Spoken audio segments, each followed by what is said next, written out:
Welcome back to my reading corner. Today, I want to geek out about this book, so it's going to be a little bit of a longer video.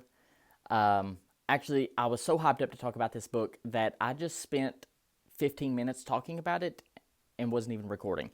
That was on accident. But I want to talk about You Only Live Twice by Ian Fleming. I just got done with this book 2 nights ago, 3 nights ago, something like that. When I finished this book, I literally just had to get up, walk around, and I was talking to myself about this book. I couldn't even go to bed. That's how good it was to me. I loved it. I didn't think anything would top Moonraker. This book topped Moonraker. I am going to give some spoilers. I don't usually do that, but again, I got to geek out about this book because it was so good.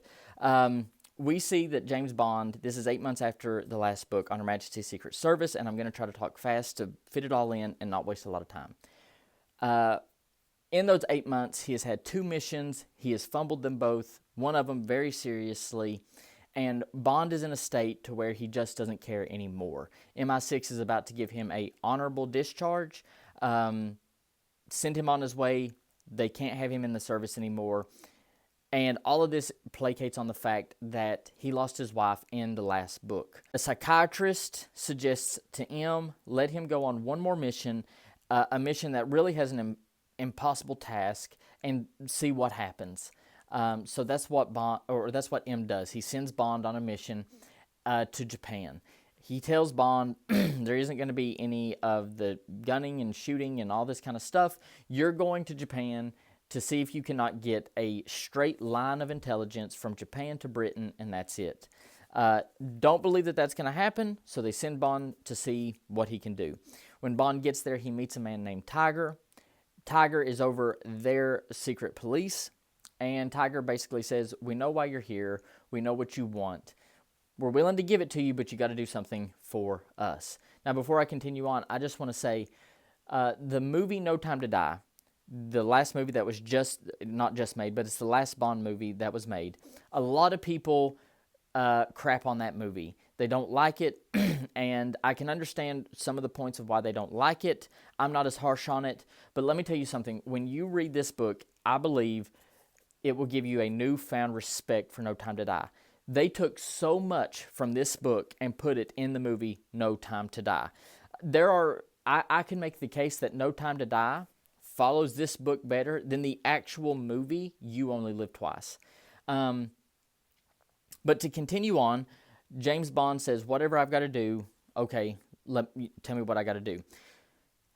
And they tell Bond that there is a doctor that showed up from Switzerland. He bought a castle on one of the further parts of Japan, and his name is Dr. Shatterhand. Now, pause for just a second. The movie for No Time to Die was not originally called No Time to Die. Actually, it was going to be called Shatterhand. The villain in the book is called Dr. Shatterhand. When they go through what he's doing, that he's bought this castle, and it plays on people unaliving themselves. I'll say it that way. He has created a poison garden in this castle.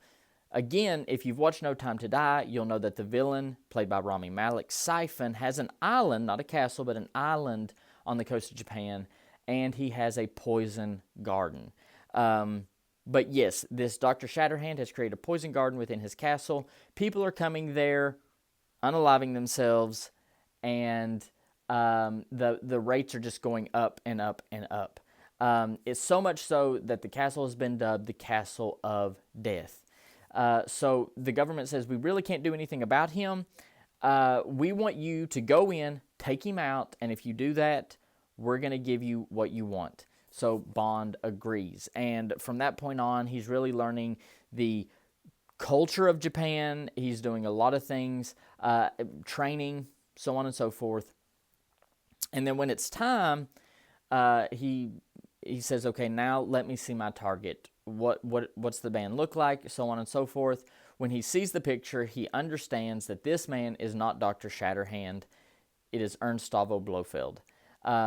That's very important because he knows that Ernst Avo Blofeld was the cause of his wife's death.